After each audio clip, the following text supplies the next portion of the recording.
So how can joy be an act of resistance? Let's talk about it.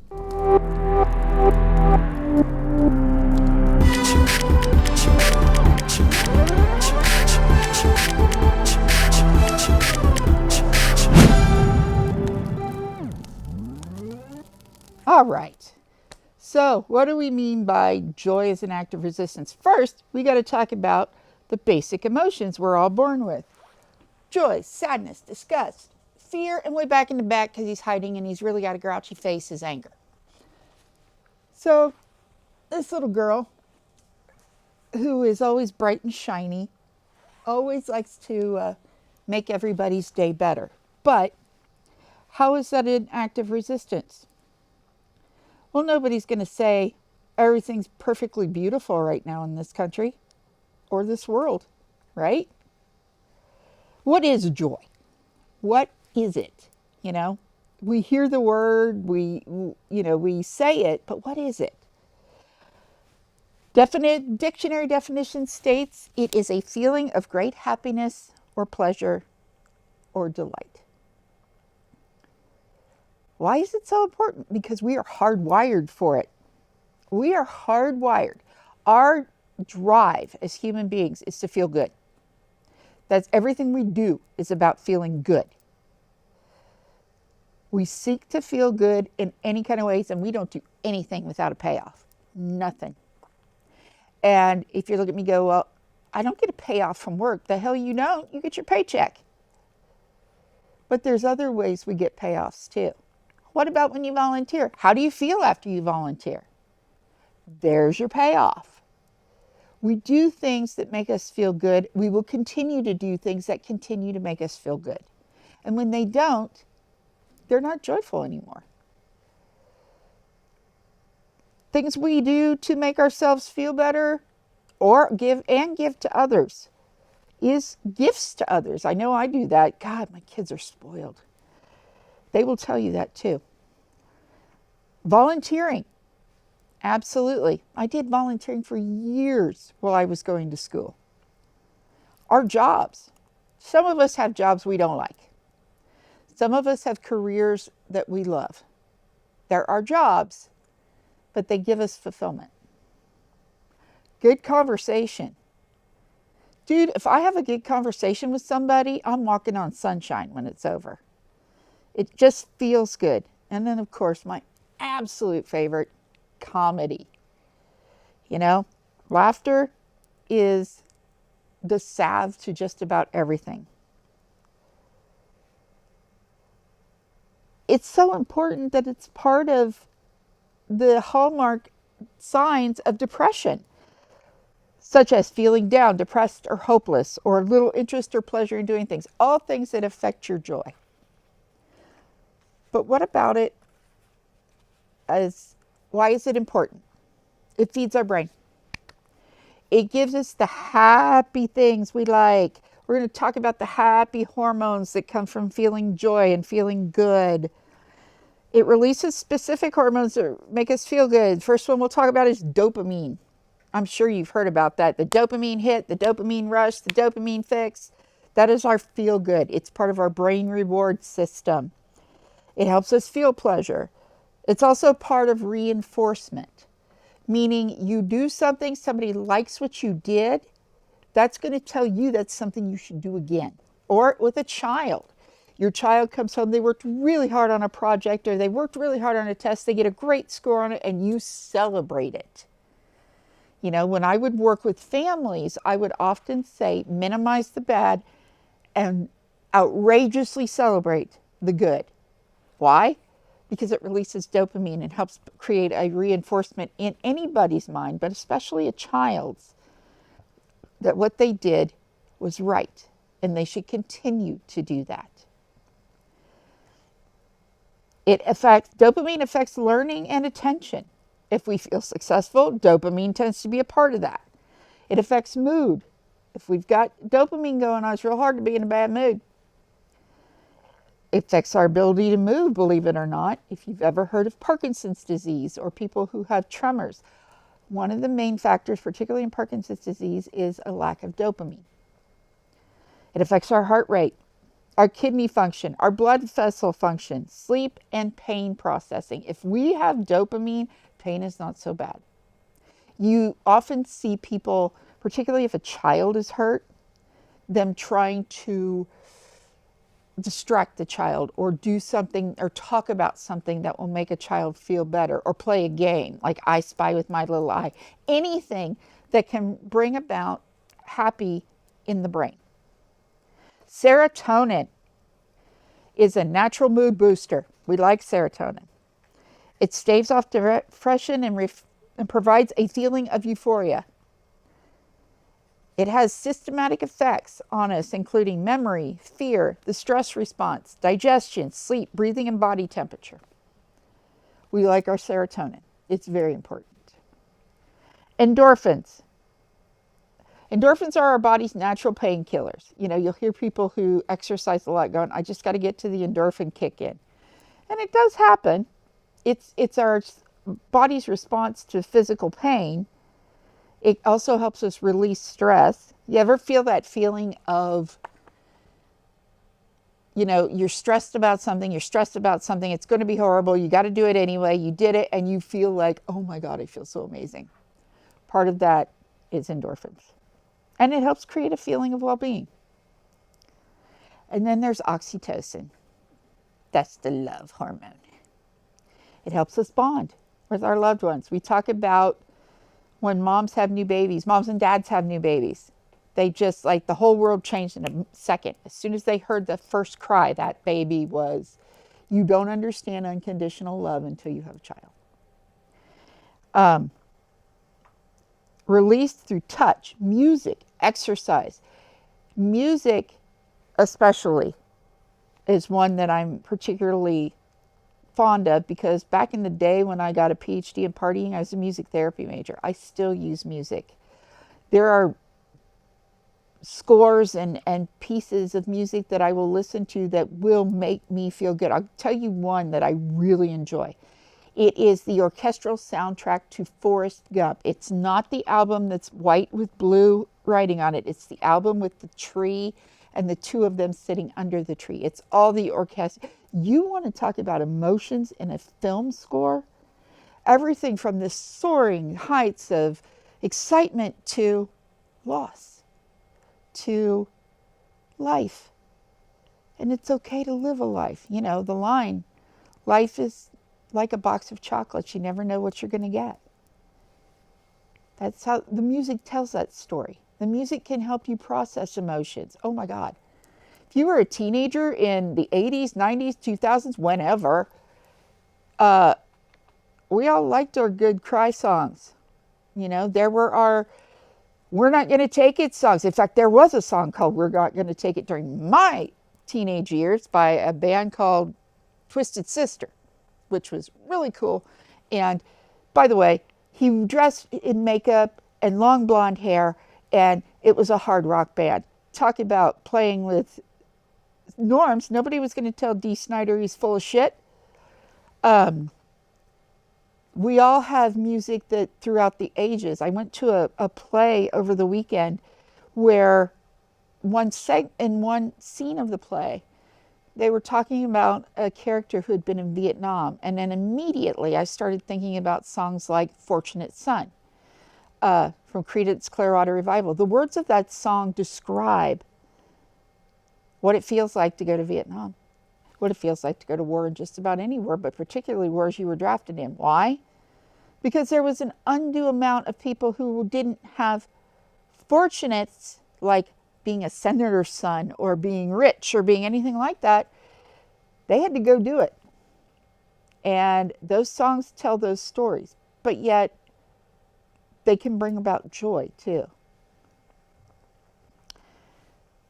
Positive impact. Oxytocin has a positive impact on relaxation, trust, and overall psychological stability. It's really important that kids have joy in their life. When they feel safe, they're happy. You know, I spent time with a very chatty 2-year-old this weekend. And in my therapist brain, I'm like, she's so happy. Because as soon as she saw me, she remembered me. It was really cool. And, you know, she was just talking. the whole time. Could I hear her? Not really, because we were in a gym with kids playing basketball on a really loud horn every time a period in the game of basketball. And I'm like, oh my God. But she was happy. And seeing a child happy can bring about immense amount of joy. So there is a biological basis to why we have to do that. But why resistance? It is really hard to find joy in difficult times. You know? It's really easy to get caught up in the bullshit.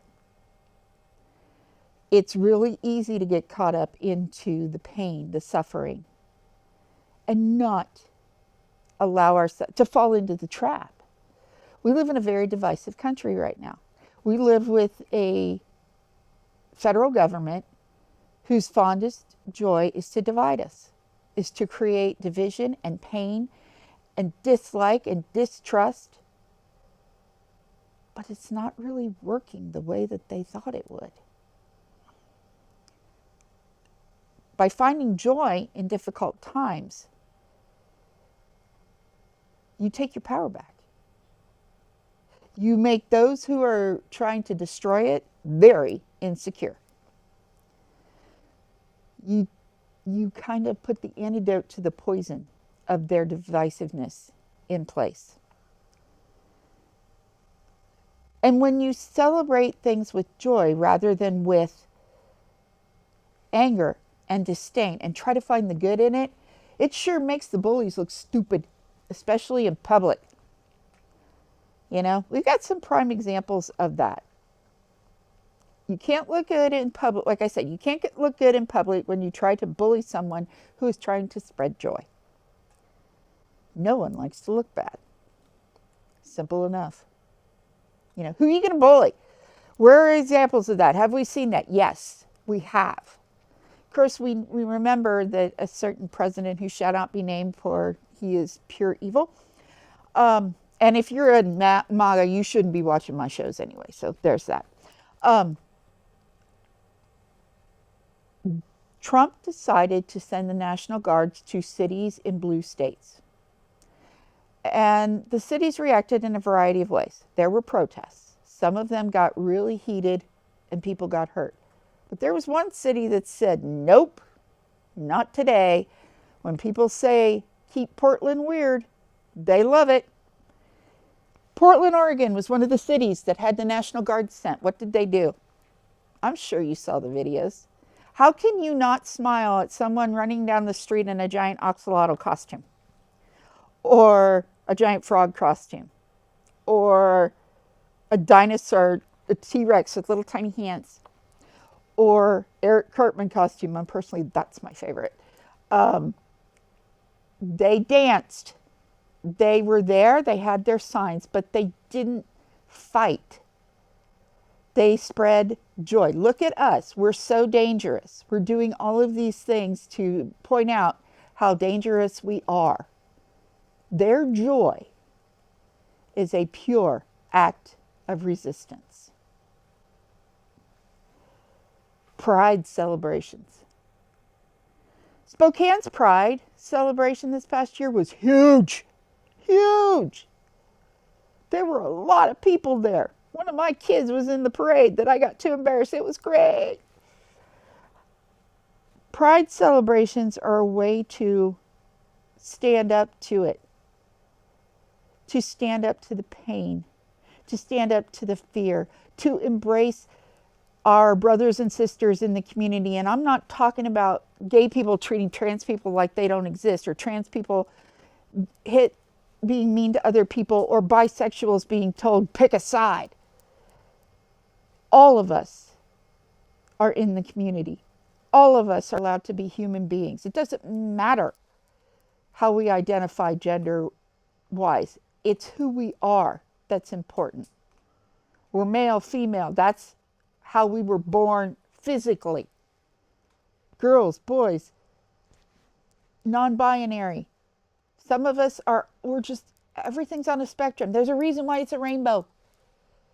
Because it's a spectrum of color, a spectrum of life. It's amazing. Comedians and their monologues. Oh my goodness. Have you seen Stephen Colbert? When they told him they were going to cancel his show? Yeah, he wasn't having that. If you got to see the episode where he had Bette Midler on and she rewrote the words to Wind Beneath My Wings, you will love it. Jimmy Kimmel. He came back and he did everything. He was gone for a week, folks, a week. They brought him back and he did a monologue. And he acknowledged that we can't keep doing this they versus them. You know? We can't keep having these fights because if we do, we're just going to destroy ourselves. Playing music and attending concerts. One of the favorite things that I like to, and I'm not talking about spending triple digits on everybody but Steve Perry Journey. Sorry, I will not do it. Or Foreigners coming too, and they don't have Lee Graham, so I'm not doing it. I'm a purist, what can I say? And you can go to watch a quartet. You can listen to any kind of music, but watch the music being played. One of my favorite things that I saw in my kids, both of my kids played instruments. Actually, all, I can say all because my son-in-law does as well. My youngest is a drummer. My oldest plays bass, guitar, stand-up bass, and cello. I played the French horn, and my son-in-law plays guitar. And the best thing I could see, did they really feel the music, is when you watch a musician when they play or sing. Their body reacts with it. They're rocking, they're swaying, they're in it, they're feeling the music, they're feeling the beat. They're expressing that music to you because it means something to them.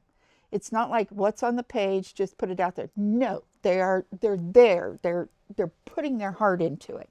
It's hard to explain without showing you, but we all do it.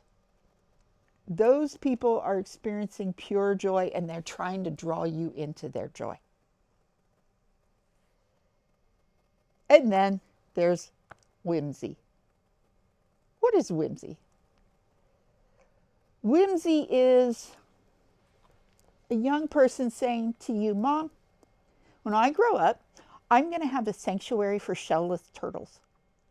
It was one of my favorite things that one of my kids said. I was like, I love that. That's so wonderful. Don't lose that. And whimsy is this. These were very much a part of my training or my way of diffusing difficulty in therapy. When I started out, I was a child, adolescent, and family therapist major, or concentration, so to speak. That's where I focused a lot of my training. And so when I was first in private practice, I had a lot of toys. But then my children got involved. I got Stitch as a Mother's Day present from my kids. And the Inside Out dolls, oh, hang on just a second. I have to read something. My son has requested that I point out that he is a toy collector purist. Therefore, he decided, even though I had the doll of anger and my oldest had the doll of sadness, he needed to finish the collection. Therefore, he got me the rest of the dolls. Okay, I think that's what he wanted me to say. But he did. And so when I left private practice, I went into co-occurring disorders. And I had the idea that if I I didn't have the big Stitch at the time, but I did have the dolls. And I would have them in my office because one of the most shameful things you can have is an addiction, or feel that way anyway. There's nothing to be ashamed of. You may have done things you're not proud of, but it can be addressed. The dolls would help to calm things. They would help. My coworkers would come in my office and those dolls there, and it would lower the tension in my office. I had a coworker who I was going away for a few days who literally asked to babysit the dolls while I was out of the office. And I was more than happy to let them have them. So then my last office job was an interesting one. It was with active duty military. And that's when I got Stitch. And I decided to take them to the office. And I had Stitch on the couch that I had for my patients. And it was always interesting to see how somebody reacted to him. Sometimes they'd sit down next to him. Sometimes they'd move to a different chair. These dolls were also in another chair.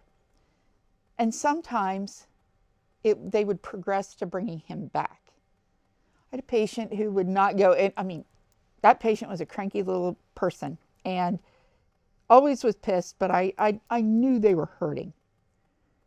And so I put Stitch on the floor so he could sit on the couch. And then one day as he came in, I hadn't moved Stitch.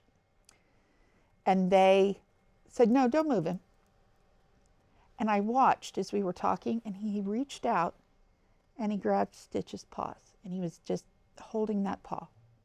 It was helping to soothe him.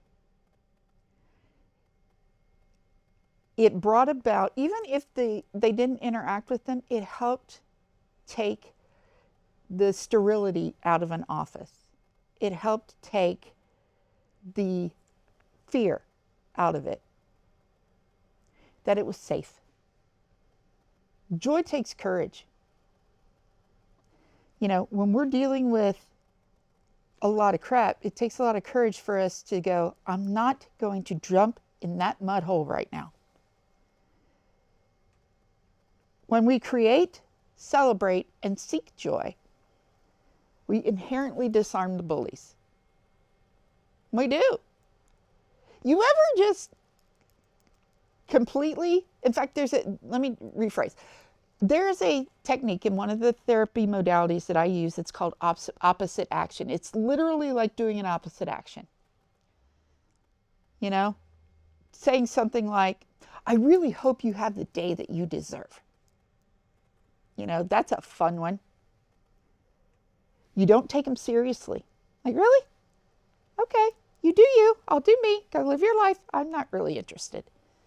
That is not fun for a bully. Joy in any act of resistance is not acknowledging a bully. It's acknowledging, yes, things are hard, but it doesn't have to be awful. We refuse to kiss the ring of bad people.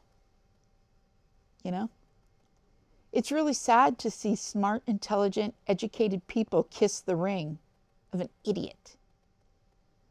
It is really hard to watch people take abuse from a boss or anything else. I don't do that well. You know, in a later show, we're going to talk about intimidation and how to look like a badass bitch, no matter guy or girl or non-binary. It's great.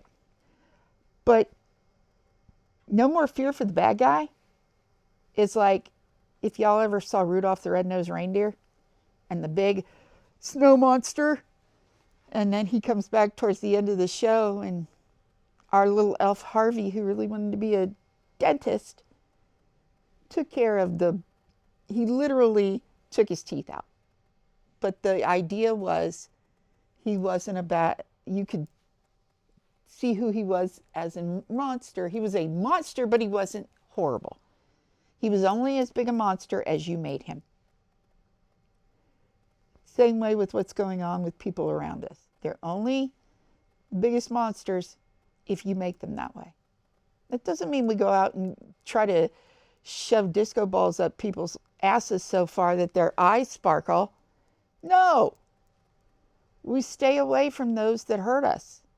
We stay away from those that we feel the ick coming in. And we monitor our intake of all of that. We monitor our feelings when we intake that. Don't let anyone steal your joy. We're going to get into that a little bit more too.